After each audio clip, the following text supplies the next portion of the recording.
You Well, know, go yeah, ahead. You go, no, Aaron. no. You know what? The first thing that popped in my mind, Walt, was you using this that rifle. You know what I mean? There's this cool thing that who did you talk to, Walt, about like how to fire that thing? Because I love the mechanics of it and how it worked in the edit of like it's got a charge time. Yeah, how Then they you shot the game. What do we give me three? What do we got? 2 seconds, 3 seconds? What? can, Where yeah, is it right yeah. here? If I may, what was so the amount of people, the number of people that it takes to pull off, 10 seconds of this show, of this story, not hate show, of this story, is staggering, really. If you really were to look at all of the people involved in that moment. And on this particular day, it was extremely hot in Los Angeles. Aaron was there, but somebody else was in the suit. And it was so hot for this fella in the suit that he passed out one day and one on one take, and it was extraordinary, really. And Aaron was right there with him and walked him through it. And then Aaron was telling him, "This is what I'm gonna do in a month from now when I'm in this simulation of the helmet." And we all just work together. And we're in the moment that we're working, and we're also looking at this, a month down the road of how we can participate honestly in any given part of the story.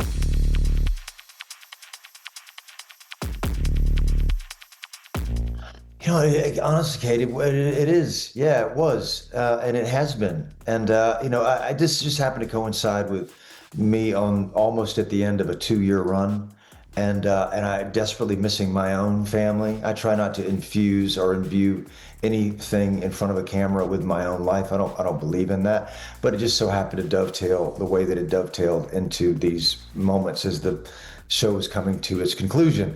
But Fred Toy directed it, and we're very, very lucky to have him as our kind of in-house director. And we talked about it for like 2 or 3 minutes, and I basically said, and he agreed. Listen, I'm just going to set this up. What do you think you're going to do? And I said, I don't know what I'm going to do. At some point, I'm probably going to come closer to this pod. And he said, okay, then I'm just going to set up the cameras. We'll do it as many or as little, a few times as you want, and we'll just capture it. And that's what they did. They only moved the camera 3 times, and we did it maybe 4 times. That was all. And we just wanted it to be as real as possible, and not. It was a lot of conversation, around, well, what does he find? Well, what does he find Barb? Does he find them? And if he doesn't, well, what does that mean? And what are we really saying kind of in that moment? And on the other side of it now, as a fan of this, of everybody that's working in this, watching it last night for the first time, I was just reminded, what I think all of us inherently feel as human beings, and that is hope springs eternal. And it got me, it was a lot. The Adam and Eve, like the original. No, I think I know I'm excited, and I'm sure. I hope. No, I know Ella and I are both excited to get back to what that story is going to turn into. But it's just amazing that the way that Graham and Geneva are always crafting the story. It's because of these experiences that are now a shared experience between the audience and these characters as well. Is really developing these characters and turning them into the people that they need to be for what they have to you know endure next, and of course knowing them and knowing this world that they've so beautifully crafted, it's going to be chaotic. But it is. But just to speak to what you just said, Kate, what I derived from seeing that, right? I wasn't there that day, just like everybody else that watches this show that's in it. We don't get to see each other's work when we're not with each other.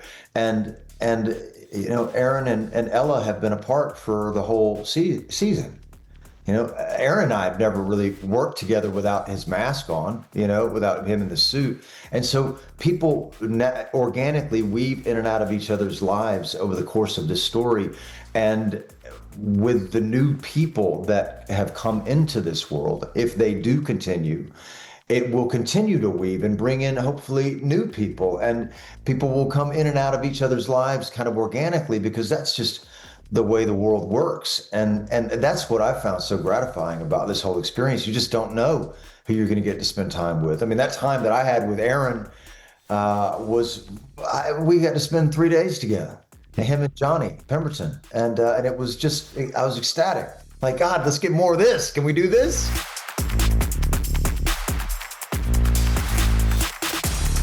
Well, I joke and say it was the day that we actually filmed the scene in the airport, but we knew it and saw it in the script. Yeah. But I thought it was really fun, one of the joys of this is to be able to take what you think you know about the characters, and then go, oh no, wait, there's doors have now opened, you know what I mean? And now we have another room to walk into, and oh, what does this mean? You know, and how does that impact the character? So it's a continual discovery that's fun.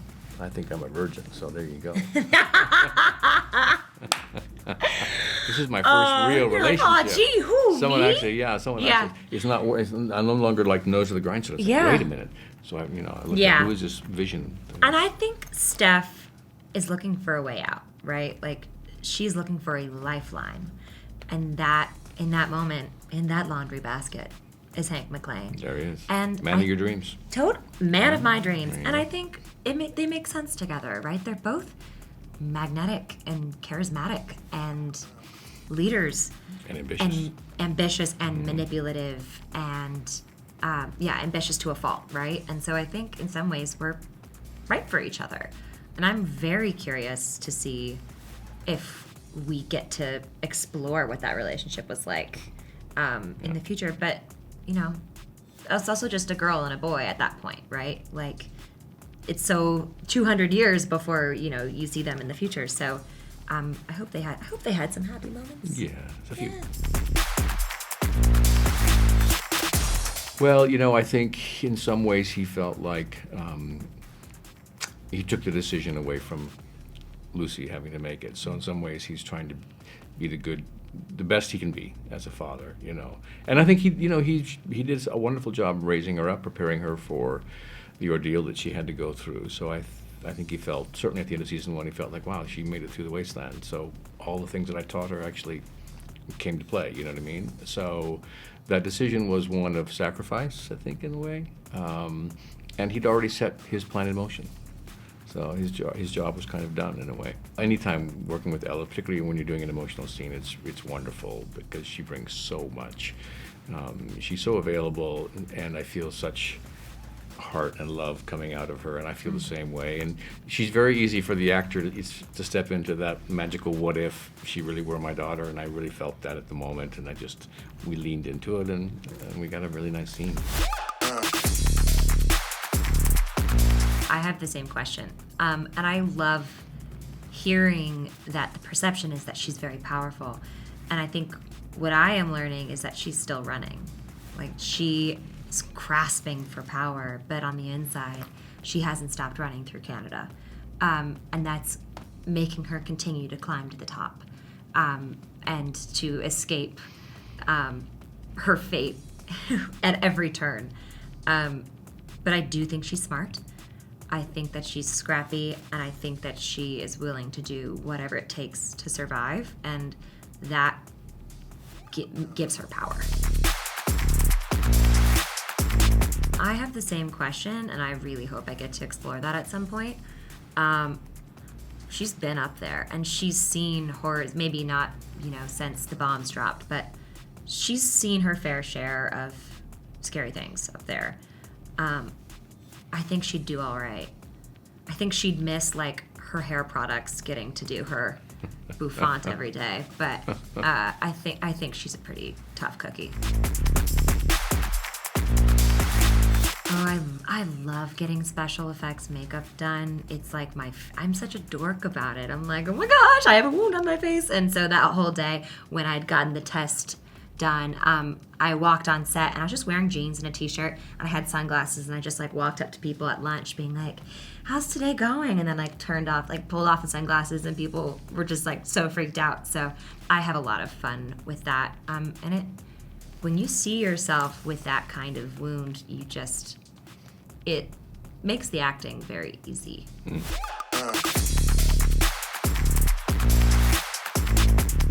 I always thought Barb was one of the good ones. I always, from the beginning, felt that she was doing her best and she was trying to protect her family. And she was, in doing that, she also needed to protect Coop from getting too close to something that might harm their whole family if he gets involved. Because again, in a world of big surrealist, elements and a post-apocalyptic wasteland and all that, at the heart of Coop and Barb is still a marriage. It's still a rooted marriage and family, and they have their own dynamic and their own trust and their own ways of communicating, and they know each other really well. So I always thought she was trying to do the right thing, as he says of her, but she got kind of not over her head, but the line moved before the line moved and she had to do something about the line moving for herself.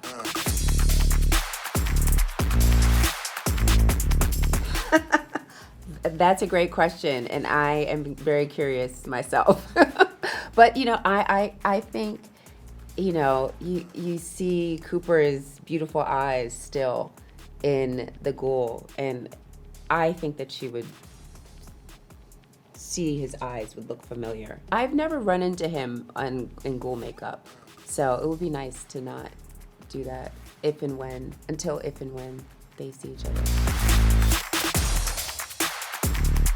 I think we were very interested in a moment of heroism for Barb and Coop that goes awry. So often in Fallout, I think, best intentions, they don't go unpunished, and as sad as that is. And they miscalculated what they were up against, who they could trust. Coop is a patriot. He's a war veteran. He thought he could trust the president. But we are hinting, of course, at a new, very powerful faction from the games. And I think for Lucy and Hank, we were interested in exploring how far each of them is willing to go in order to stop the other person. I thought they played that scene so movingly, Ella and Kyle. I thought the choices they made were beautiful in the scene where she comes out ready to kill him and he chooses to do it to himself. And I liked the ambiguity with which Kyle played. Is he in some way saving her from having to make this awful decision of killing or sort of mind wiping your own father, which is itself a kind of killing. And I loved the way Kyle played. The mind wiping felt to me like almost like a comment on Alzheimer's. It made me think of people I know who've lost parents to dementia and that kind of blank face. So I found those choices they made incredibly moving. They really were. That was a heartbreaking scene because I'm not sure that we'll see Hank again. Or the Hank that we know. Because there's no way to reverse it, right? That's what he said. Exactly. So I hope fans are curious for where that might go. Not really a challenging moment, but I knew that the airport was going to really be just a very emotionally filled moment.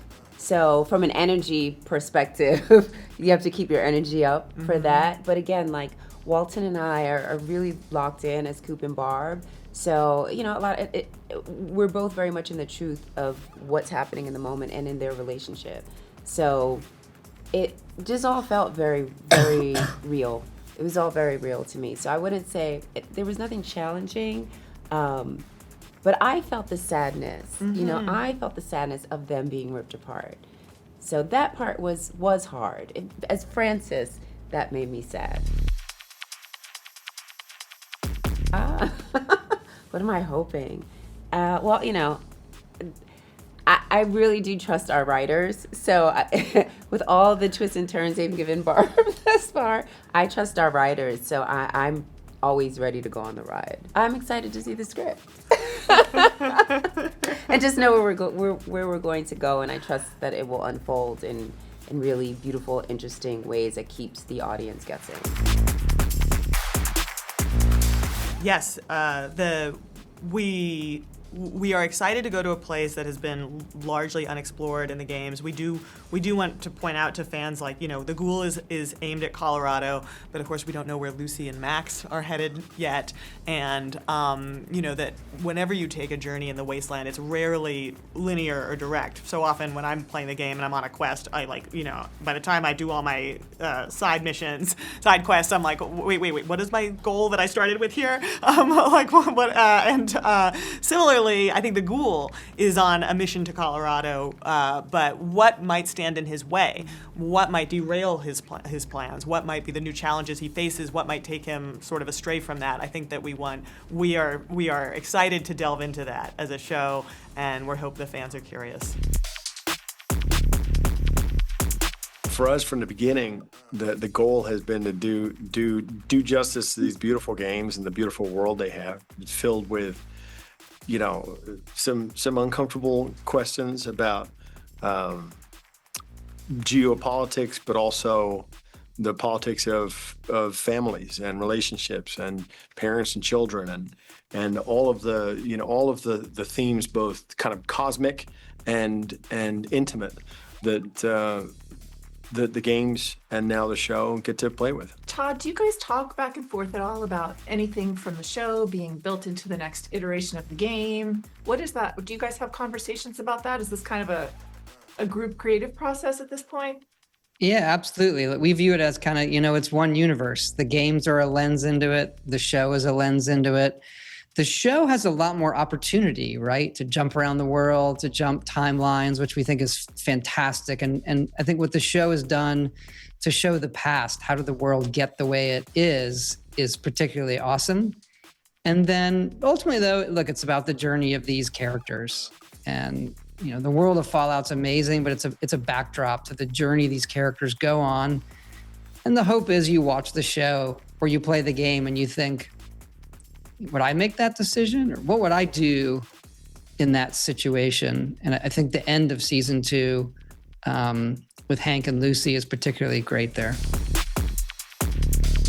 Well, if I had a little device I could use to control my children, I don't know if I can go on the record with that. No, this is one of the reasons we thought it was such a fascinating moment, right? I mean, you have the science fictional universe, sort of mad scientist concoctions, but there are some real and difficult emotional ideas under there, right?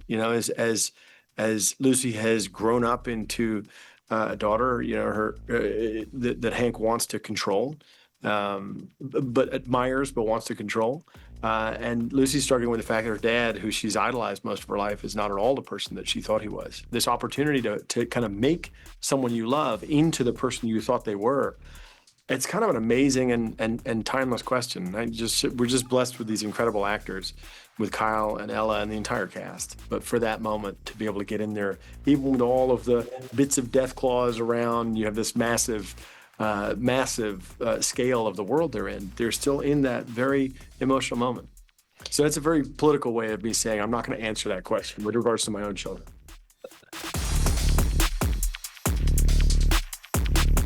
Good question. I don't know, but whoever's writing this season of the world is just, those writers are crazy ideas. I would call it shit show.